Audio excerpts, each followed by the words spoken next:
Leitner, and welcome to Rochester Rising, where we amplify the stories of Rochester's entrepreneurs. So welcome to episode 52 of the podcast. We made it through 1 year plus of podcasting. So I thought today we'd do something a little bit different. There's been a lot of really great activity going on in Rochester over the past year, and particularly over the past month with the official launch of the Southeast Minnesota Capital Fund. So I thought we'd take some time maybe to look back at the stories that we put out on Rochester Rising over this past week surrounding some health tech companies that have been springing up, emerging, and pivoting, and dive into what went on with the Southeast Minnesota Angel Fund this week. So before we get started, I just want to give a shout out to our friend Jeff Bell over at Fuse Digital Creative Services. So Jeff helps startups hit the ground running with $1 million look and helps businesses visualize their next big idea. Fuse Digital Creative Services specializes in creative brand design. Jeff listens and works with you to set your company apart from the rest of the competition. Fuse Digital Creative Services works in brand systems, ads, prints, web, signage, and huge, wild ideas. All right, so on with the podcast. So one of the stories we covered this week was that of Apri Health. So Apri Health is a data analytics and healthcare startup that's currently incubating in the Mayo Clinic Business Accelerator. And last year, they decided to expand their focus.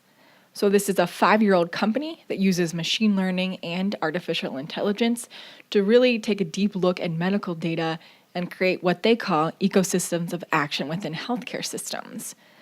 So now they're applying their data analytics platforms to address more questions by querying this medical data to transform that information into actionable results for healthcare systems. Apri Health founder and CEO Dr. Mark Erth actually had a very successful 25-year career in anesthesiology at Mayo Clinic. Then he retired, and in true form of an entrepreneur, he retired and then launched a company. Erth is a native of North Dakota, but he attended graduate school and did his fellowship at Mayo Clinic. And then he remained on staff as a physician scientist after his fellowship.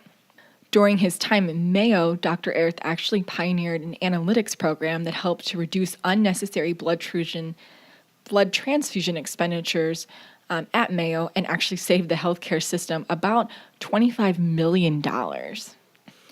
But he said he was ready for a change. So he ended up licensing some of the IP that he developed during his time at Mayo and launched his own startup in 2013, which was called Transfuse Systems.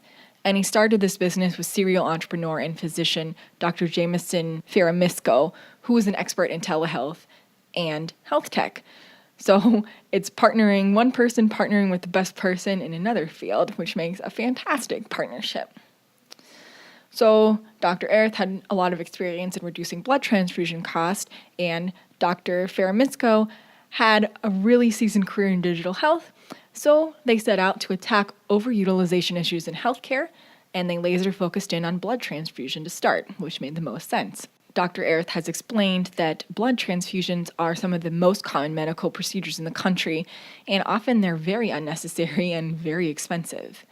So Dr. Erth, Dr. Ferramisco, and his team, or their team of cutting-edge AI and machine learning experts, developed a patient blood management solution that uses machine learning to query very large sets of medical data, so big data, and they provided a solution to reduce blood transfusion-associated costs to healthcare systems. But Dr. Erth said he always knew that the company would expand beyond the blood market. Last June 2016, Transfuse Solutions rebranded to Apri Health with the mission to transform data-rich, insight-poor environments into profound ecosystems of discovery and action. So they had already built this data analytics platform that could interface with electronic health records, or EHRs, which are these comprehensive digital records of a patient's medical history.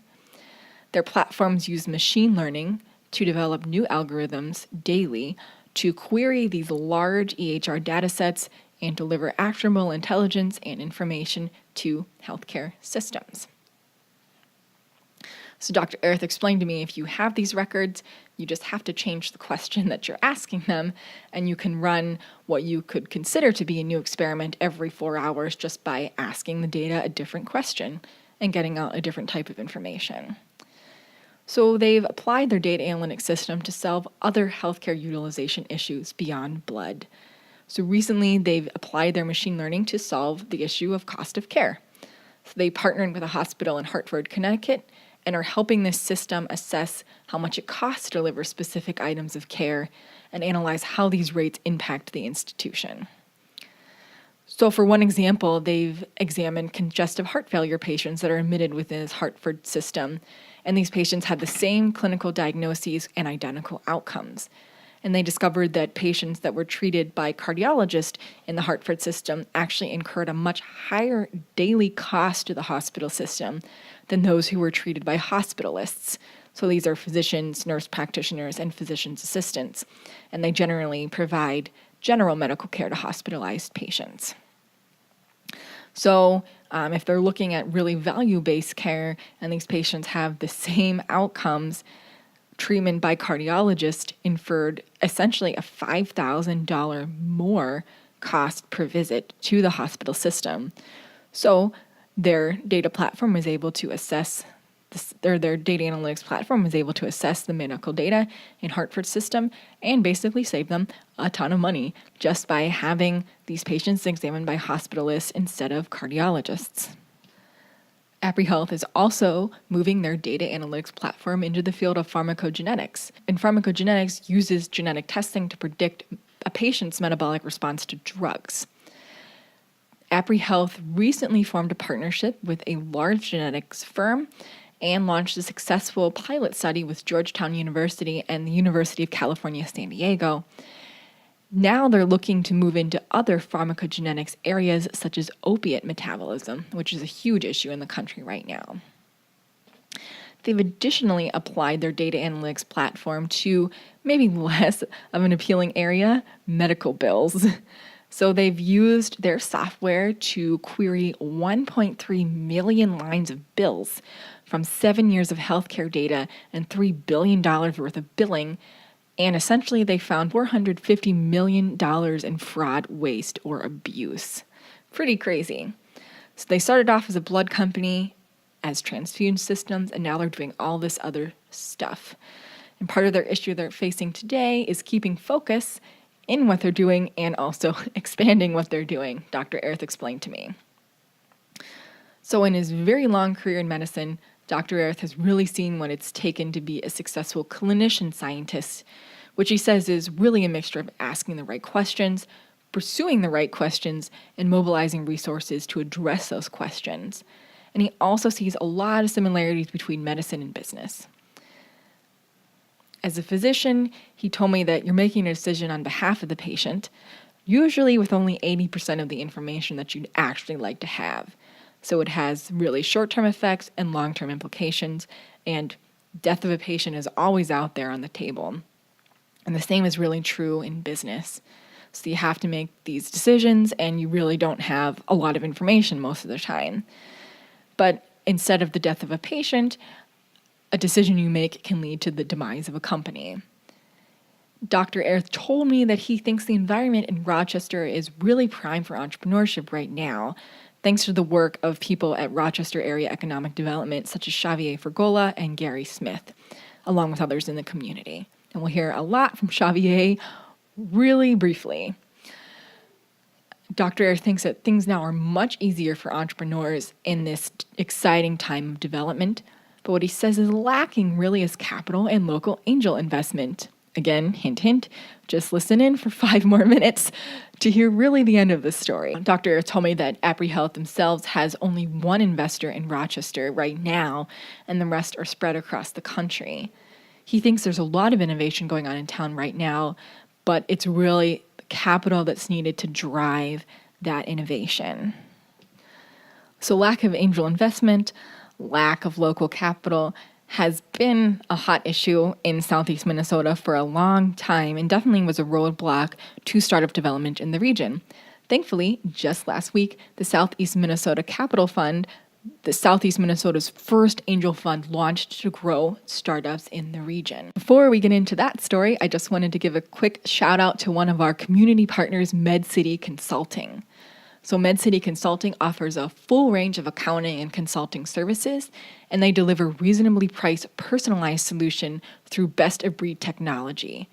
If you're searching for a different kind of company, look no further than MedCity Consulting. They're safe, simple, and smart.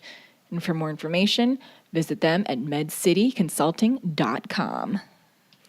So now on with the podcast. So our Southeast Minnesota Capital Fund has officially launched. This fund was spearheaded by Rochester Area Economic Development, or READY. It currently contains over $875,000 in seed capital from 26 angel investors to invest in startups and small businesses in Southeast Minnesota with high growth potential. Southeast Minnesota has actually had a strong history of supporting startups through angel investment, but it's mostly been on an ad hoc basis so far. So now we have an increasing number of startups growing in the region, and the time's really past due to strategically provide local capital to these early stage companies. The germ of an idea for this Southeast Minnesota Capital Fund really began mid-2015 when serial entrepreneur Al Burning and his Journey to Growth Entrepreneurial Committee identified a lack of local investment as a major roadblock for startups in our region here. Over the past 15 months, READY has been meeting with investors and raising capital for the fund. The fund currently has 26 angel investors, and these are accredited investors as defined by the federal securities laws and regulations. And they'll invest in the fund in exchange for convertible debt or equity in emerging startups. And a subset of these 26 angels will vet applying companies and make investment decisions for the group, and READY will administer the fund. The seed capital provided by this fund will obviously be a high-risk investment. The investment team and the angels will have to do due diligence and have confidence in the startups they invest in and be able to weed out those they think won't be able to succeed. They may not get a return on investment in all cases, but Al Burning had mentioned during a press conference for the angel fund launch that high-risk capital is essential for local businesses in the area to attract outside funding. Burning said when he was raising money for his own startup, his company was almost required to already have these initial funds, which helped to prove that he could launch his business and be successful at the local level. The fund investors' expertise is really in health tech, but they will look at all industries for investment, especially in agriculture and manufacturing industries. The group is mainly focusing on southeastern Minnesota for investment opportunities, but they can invest outside of the region in new companies with significant growth potential. Angel investors can still contribute to the fund. It will remain open until December 31st, and the group hopes to grow the fund up to $1 to $2 million to expand the investment potential of the angel fund. With the current size that it is now, a little bit more than $875,000, the group plans to invest about $50,000 in 15 different companies, and that will allow them to maintain a little pool of capital for a second, less risky investment in those same businesses as they mature. So we did a short video with Xavier Fergola, Director of Entrepreneurship at READY, the Rochester Area Economic Development Incorporated group, who will be managing the fund. So we'll listen into a little bit of that audio and learn more about the fund and what it can do for Southeast Minnesota. All right, so we're here with Emerge. I think it's episode 4 now, switching locations to the Mayo Clinic Business Accelerator, and we're here with Xavier Fergola. So thanks so much for being here today. Thanks for having me. Yeah. So we thought we talk about the new Southeast Minnesota Capital Fund because that's a big advancement in the community that was officially launched this week. Mm-hmm. So do you want to just talk a little bit about the basics of what the fund is? Yes, it's a traditional angel fund. We're not the first one. There are quite a few others in the state. But I think that what it does for these communities, it centralizes the amount of angel activity that we have into a common method, application form, etc. And it also probably allows some of the members that have not had the time or the expertise to do angel investing bring them into doing angel investing, and also highlights Rochester as a place where companies should come and look for funding. In the past, you're an out-of-town company, you don't know what door to knock. Mm-hmm. Having an angel fund also allows us to be the central place and have more companies come and get funding. Sure. Yeah. So before this, companies are typically just have to spend a lot of energy looking for funding outside of the region, right? Raising funding in itself is an expensive endeavor, both in time and in money. Right. Right. So now you have this fund. It's $875,000, right? Yes, that was on Tuesday. Today is $950. Okay. We had a couple more members come on board. Right, and you're trying to get between $1 to $2 million by the end of the year, yes, right? I think that at this point the $1 million is almost a given that the fund will get to $1 million. Mm-hmm. If I had to speculate, we'll probably end up landing around 1.2, 1.4. Okay. Because we're open until the end of this current fiscal year. Okay, and you're looking to invest about $50,000 in probably 18 companies now. It's a factor of the size of the fund. I think that what we want to do is do roughly 15 deals and put 3/4 of the fund into those 15 deals. So you do the math. If it's a $1 million fund, it's about $50,000. If it's a $2 million fund, it's $100,000. And reserve another a quarter of the fund for follow-on investments on companies that we have already invested that are doing well, where we want to preserve our percentage ownership. So you've done a lot of work to get this fund going over the past 15 months, just talking with a lot of people and doing a lot of the legwork. So what's it feel like to you now that it's kind of come to fruition and this has launched and now is available in the community? I guess in a way I kind of feel like a little bit like the entrepreneurs themselves when they raise their seed round or any round that they raise. It's the same amount of effort trying to convince people that you'll use their money in a judicious way and what will come out after with the uses of their money. So it's very fulfilling. Yeah. But it has several parallels. Throughout this fund, when we were doing in the last 15 months, when talking to people, I've been also talking to entrepreneurs themselves, and we had a lot of jokes. Like, you're in our shoes now. Yeah. It's true. I was in their shoes for about a little bit over a year. Yeah. So are the majority of the investors the angels in this region, or kind of all over the place?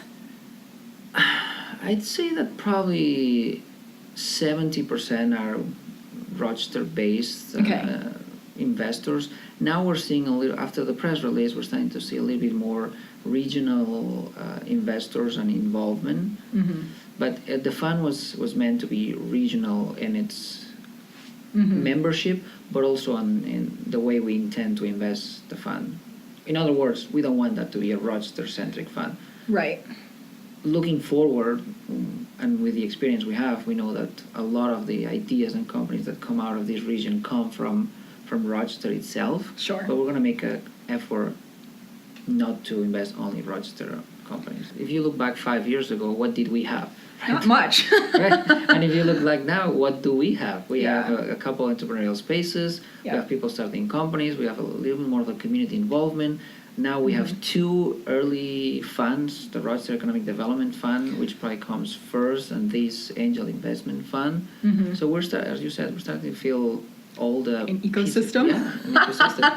I'm just one of I represent Reddy's interest in the fund. Reddy was the first investor, and then we helped raise the fund and all that. Then when all the members came in, we voted a management team, and I became the secretary treasurer of the fund. So I'm one of the individuals involved in the fund.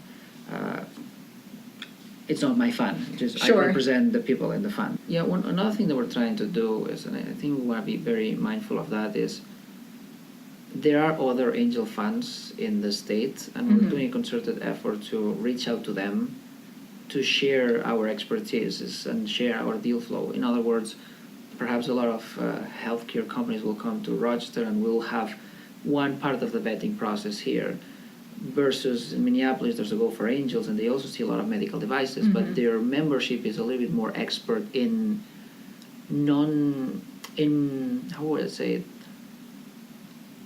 marketing of those devices and sales and regulatory pathways, versus here we're probably more experts in what our physicians use it or not. Sure, yeah. So having this working relationship and complementing our expertise, I think will be critical for and beneficial to everyone.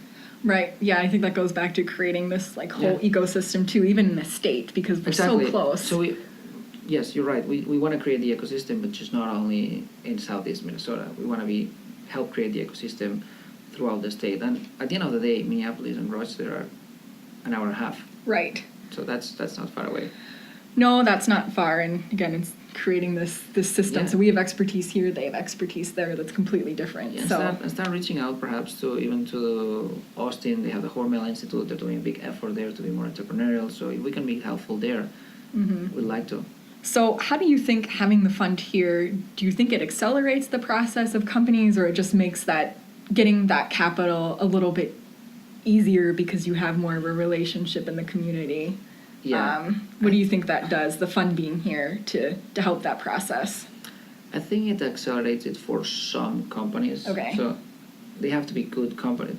Mm-hmm. Even if we have more money to put into companies, there'll be companies that will not get funded just because they probably aren't ready for funding. Sure. They haven't thought out their product market fit, their business plan and all that.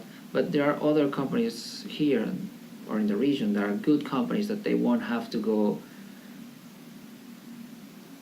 get on a plane to get right. all You're not the going to round filled. Boston or something. And that's the real risk when they start going to San Francisco or Boston. When they raise above a threshold, Right. the answer is yes, we'll fund you, but you got to move here. Right. And it's easy to move a 3-man company, but once you're a 15, 20 people company, then pick up and move to Boston. That's not a trivial conversation anymore. Yeah. It's just not the founders among themselves discussing and agreeing. Right. There's a lot of people involved. Yeah, I think that is the dangerous situation about not having an angel fund whenever your investors are in, say, I don't know, Silicon Valley, and they're like, yeah, we really want you to be here so we can... And it's also, in a way, getting allegiance from the entrepreneurs to the region, right? Yeah. If there's nothing tying you to your community, perhaps you're more likely to pick up and leave. But if you know that the people in the community was the first one to believe in your product when no one else would, it's that decision to pick up and go to Chicago, Boston, San Francisco, it's just a lot harder. Yeah, no, that's an interesting point. Because those are tomorrow's jobs.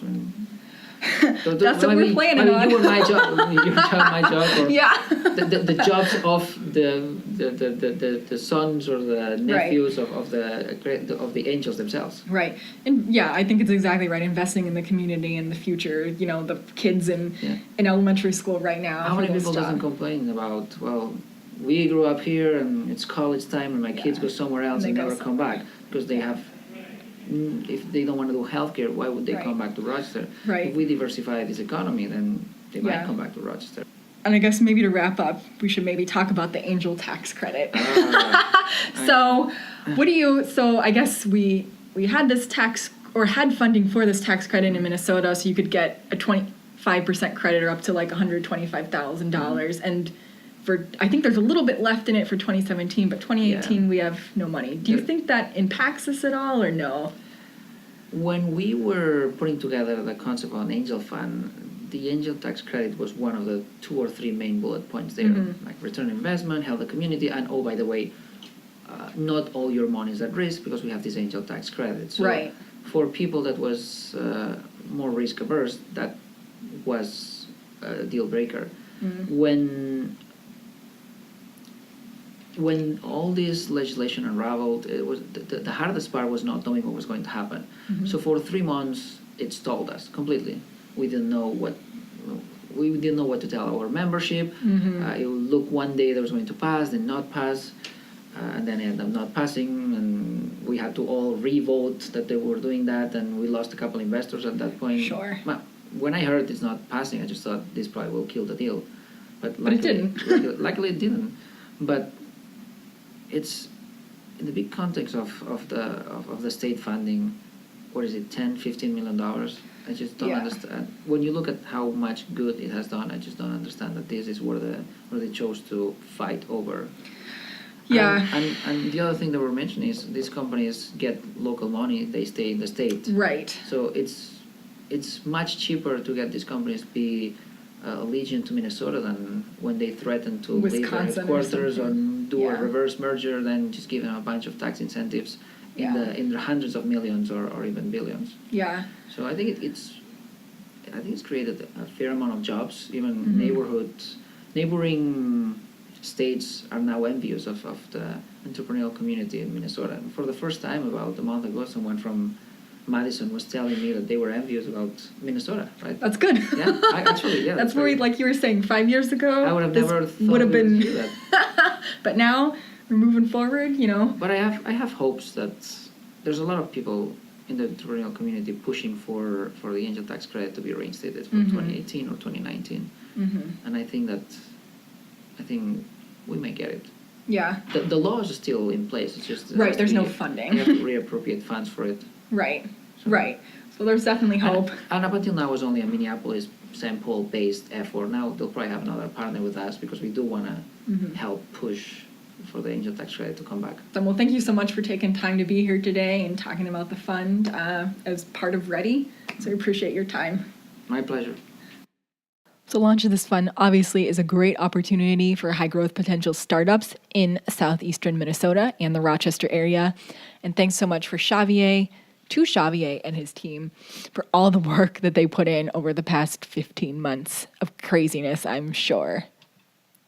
All right, so before we move on to the final major story that happened this week, I just want to give a shout out to one of our first and earliest supporters, Nate Nordstrom at Brandhoot. So Brandhoot is a Rochester startup that's developing websites and apps that move people forward. They use a blended approach of strategy, design, and engineering. So stop and visit them at brandhoot.com.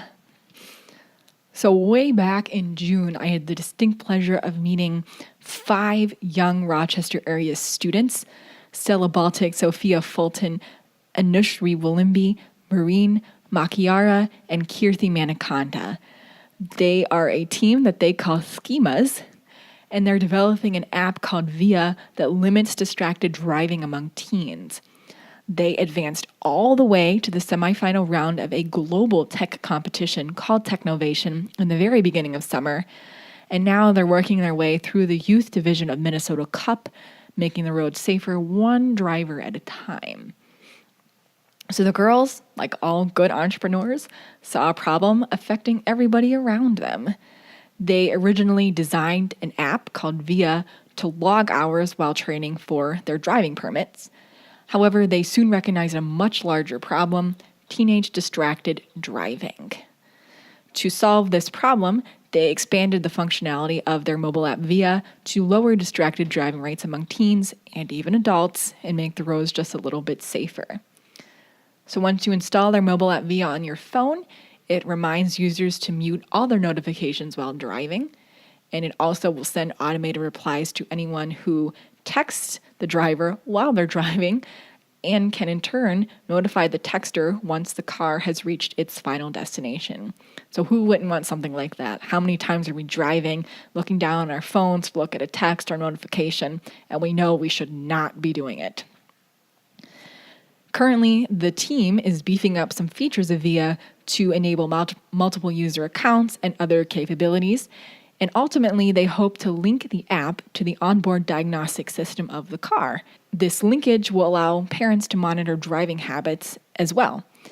So such a connection could allow parents to examine speed threshold monitoring, and parents could be alerted when their teen accelerates over a set speed limit that the parents could determine.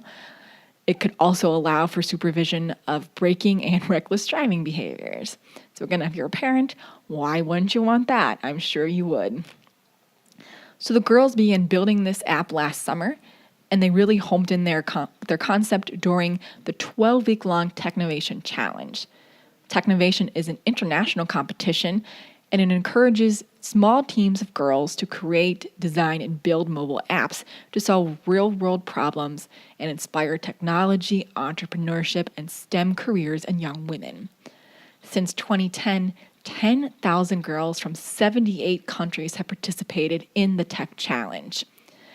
The Minnesota branch of the Technovation Challenge, called Technovation MN, culminated in a statewide pitch event called Appapalooza, and this took place May 7th at the Minneapolis Convention Center. This year was a record high participation of approximately 250 girls. 2 high school and 6 middle school teams advanced from Appapalooza to the semifinal round of the global Technovation competition, and this included the SKeMAs team. So in the end, SKeMAs finished as runners-up in the world for their category in this round. So although the 5 girls on SKeMAs got to Technovation through very different paths, it was clear that the experience was unforgettable to them all. As part of the competition, they learned to communicate and function as a team. Some of them learned how to code, some of them learned about business development, and they were also able to connect with and got input from leaders in the community, including Techstars product manager Rochelle Aribio. And most importantly, they learned how to support other young women, whether they were friends or competitors. Currently, the team is in the middle of a semifinal round of the Minnesota Cup, the largest statewide startup competition in the United States. And during this process, they've worked to make VIA just a little bit better than it was during Technovation. One of the girls on the team, Kirthi Manakonda, said that basically in Technovation, they're really focused on the idea and are using your coding skills to solve a problem in the community. But in Minnesota Cup, it's all about actual entrepreneurship and business development. She said the team is a little inexperienced in this regard, whereas some of their competitors already have a viable model and sales. Plus, they've also run into a major competitor along the way, none other than Apple. In June, a beta version of iOS 11 launched with a Do Not Disturb while driving mode, which will block texts, incoming calls, and notifications while the car is in motion. However, the girls don't seem to be all that discouraged.